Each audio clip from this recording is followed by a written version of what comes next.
Fala, galerinha do xadrez, tudo beleza?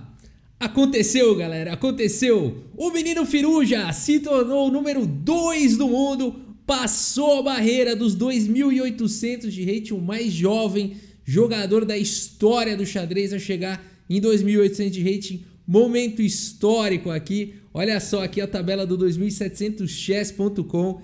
E a gente tem o Firuja ganhou incríveis 34 pontos de rating aqui nesses últimos tempos, principalmente nesse torneio europeu.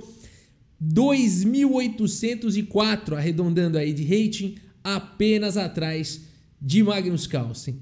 É realmente um feito e tanto. O menino que fez 18 anos agora há pouco, né? Faz aí alguns meses, 5 meses, né? Não sei, é muito jovem ainda, muito jovem. Pra vocês terem ideia, vamos comparar aqui o Nakamura.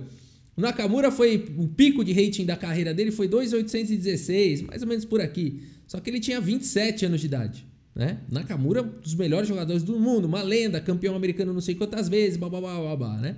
Então, pra vocês terem ideia aqui desse feito aqui nunca antes visto na história do xadrez, menino Firuja passou aí. Como é que aconteceu isso, Rafa? Até ontem aí ele tava atrás do Ding Liren, né? 0-1 ponto, mas tava atrás do Ding Liren. Como é que foi isso daí? Vamos dar uma olhada então nessa partida que entra pra história, portanto. Uma partida, além de dramática, uma partida simbólica, né? A partida que entra para a história por ser a partida na qual a Alireza Firuja consegue, então, esse marco histórico. Vamos dar uma olhada aqui na partida? Temos aqui a Alireza Firuja com as peças brancas contra Mamedyarov, o lenhador, galera, o lenhador. Vamos lá, então, o Firuja abre aqui com um peão E4.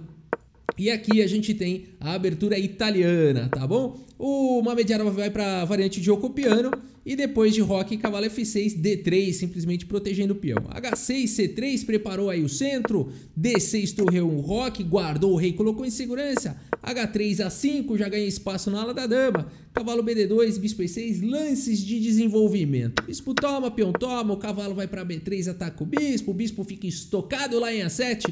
E aqui bispo E3 tentando combater esse forte bispo de casas escuras, principalmente com a coluna F semi-aberta aqui pro lenhador, né? A gente sabe que o lenhador é um jogador de ataque, então aqui bispo E3 é uma boa decisão do Firuja. Aqui eles trocaram, o Firuja capturou de torre e agora A4, né? O lenhador é agressivo demais. O cavalo volta para D2 e agora D5 buscando o centro. A torre dá um passo para trás aqui com torre 2 e aqui B5, galera. Não é à toa que o apelido do Mamedyarov é lenhador, né? Ele realmente vai descendo a machadada no tabuleiro, né? Cada lance que ele faz é extremamente agressivo. Aqui é por D5, cavalo por D5. Eu sempre gosto de lembrar que na Copa do Mundo o Krikor empatou nas duas partidas pensadas contra o lenhador, né? Que fique registrado isso, né? E aqui A3 então jogado pelo Firuja. Cavalo em F4 atacando a torre, um cavalo perigosíssimo, o Firuja tomando uma pressão enorme aqui, torre E3 agora, e o lenhador faz o lance dama em E8. Ô Rafa, ele tá com toda a pressão aqui no peão, não daria pra jogar um cavalo por D3 aqui, que não foi jogado, né? Olha, até daria, não seria um lance ruim não, mas o Firuja consegue um bom contra-jogo agora com dama em E2, né?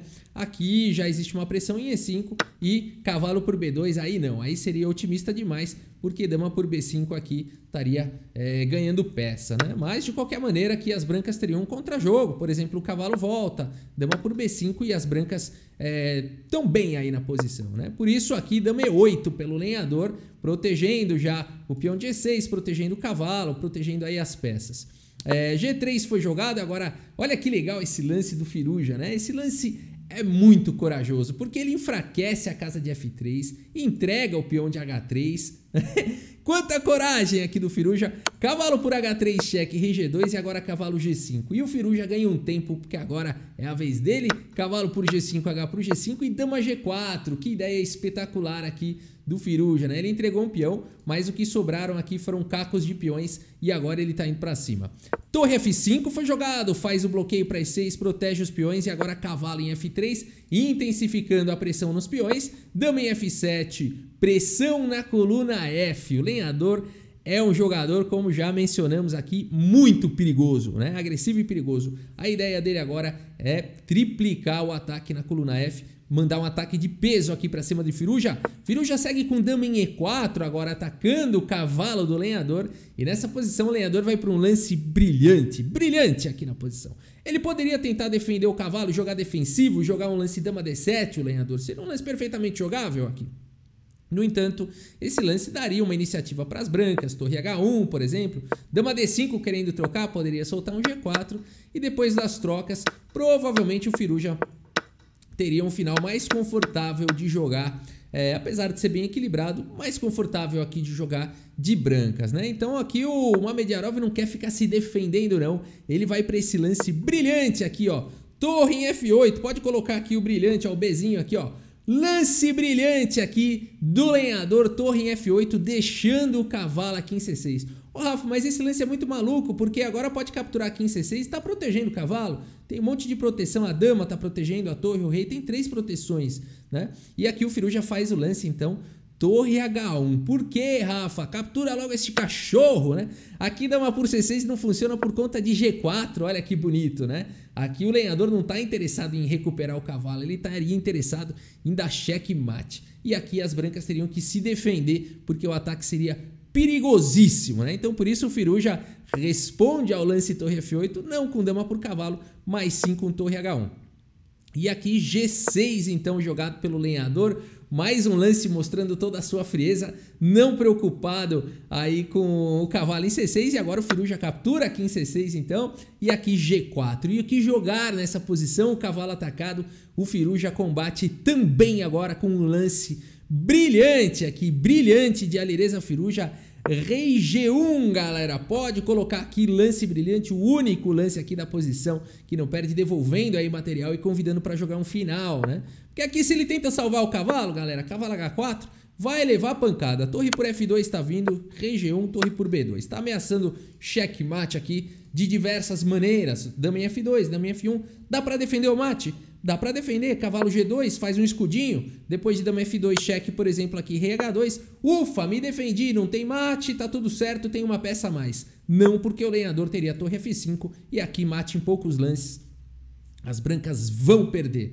tá? Dá para tentar assustar um pouco aqui, tentar cheque, alguma coisa, mas muito em breve aqui, muito em breve, as pretas vão dar checkmate. Por exemplo, dama aqui em C5 cobrindo, dama pro G2, né? Não tem como a dama sair agora do ataque e proteger o mate aqui em G2. Então o rei G1 é um lance brilhante aqui de Alireza Firuja. A partida seguiu com torre por F3, agora trocas aqui em F3. É possível trocar de novo, mas o Firuja não está preocupado com esse ataque. Ele não está preocupado. Ele segue com o melhor lance, dama por E6, cheque. Agora dama em F7 cobrindo. O que mais vai jogar, né? Rei G7 aqui, tá vindo dama por E5, cheque. Não dá tempo de jogar isso.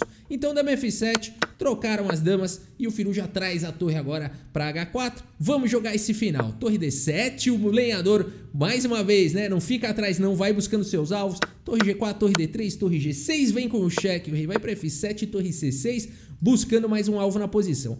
O lenhador não vai ficar para trás, coloca a torre na sétima. O Firuja avança com C4.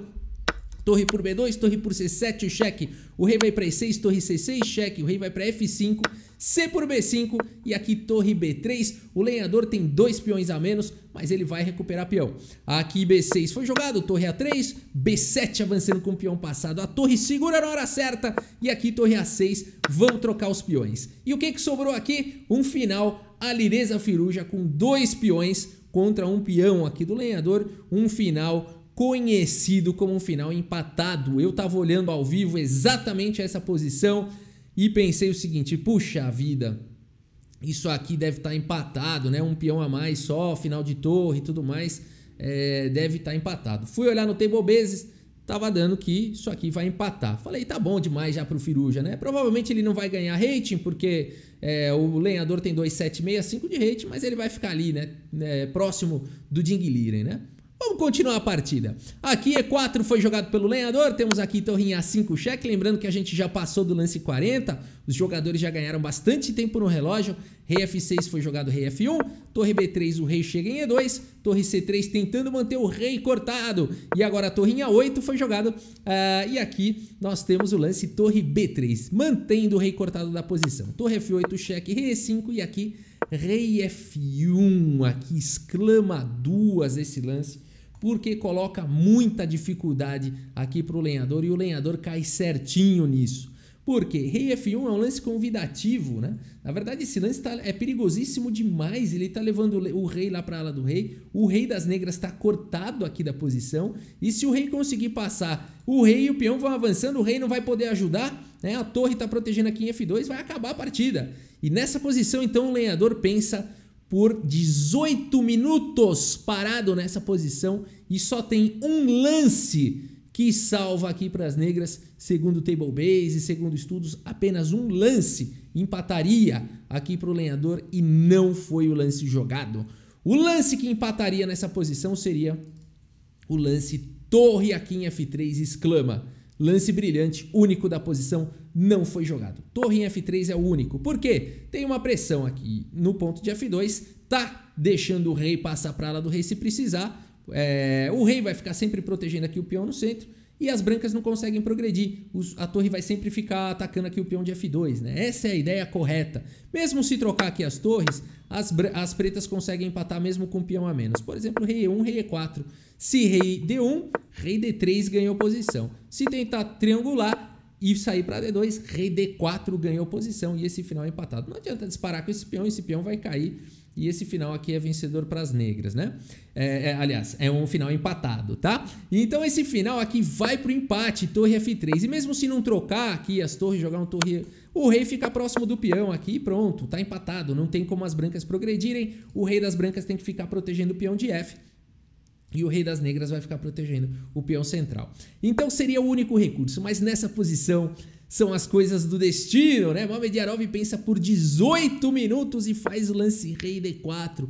Agora as brancas ganham. Mas não é tão óbvio. Você fala agora as brancas ganham como, né? O Firuja vai para aquela estratégia, então, de levar o rei para a ala do rei. Leva o rei lá para a ala do rei, joga o G4. E nessa posição o lenhador, percebendo que a torre está protegendo em F2, o rei não consegue entrar. O rei das brancas vai apoiar e... o lenhador vai perder a torre, vai ter que provavelmente sacrificar a torre no peão. Lenhador, então, abandona aqui a partida, galera. Abandonou porque não dá mais. Alireza Firuja passa aí os 2.800 de rating e se torna o número 2 do mundo. Faz um recorde mundial aos 18 anos de idade, 2.800 plus, né? E realmente um marco aí na história do xadrez, né? Agora, precisamos lembrar, o Magnus Carlsen... ainda tá num patamar muito acima, né? Precisamos lembrar que há pouco tempo atrás ele estava beijando os 2.900 de rate, o Magnus Carlsen, né? Então, ainda tem muito chão pela frente para o menino Firuja, né? Para chegar num Magnus Carlsen da vida, mas é aquela coisa, ele é muito jovem, né? Daqui para frente ainda tem muita ascensão. E o Magnus Carlsen talvez um dia canse, né? Talvez seja essa a história que a gente veja, não sei. Tem muito ainda para acontecer, mas olhando aí... por enquanto parece que é mais ou menos por aí a coisa, né? Mas é isso, vamos olhar aqui o relatório do chess.com, ver a precisão aqui dos jogadores, né? Uma partida realmente maravilhosa aqui, entra para a história. 95,5% de precisão aqui para Alireza Firuja, 92% de precisão aqui para o lenhador, um lance brilhante para cada um, uma partida realmente maravilhosa. E é isso, pessoal, espero que vocês tenham curtido aí o vídeo. Muito obrigado pela sua audiência, um grande abraço para todos vocês. E até a próxima. Valeu! Cavalo H5. No tabuleiro de xadrez. De xadrez.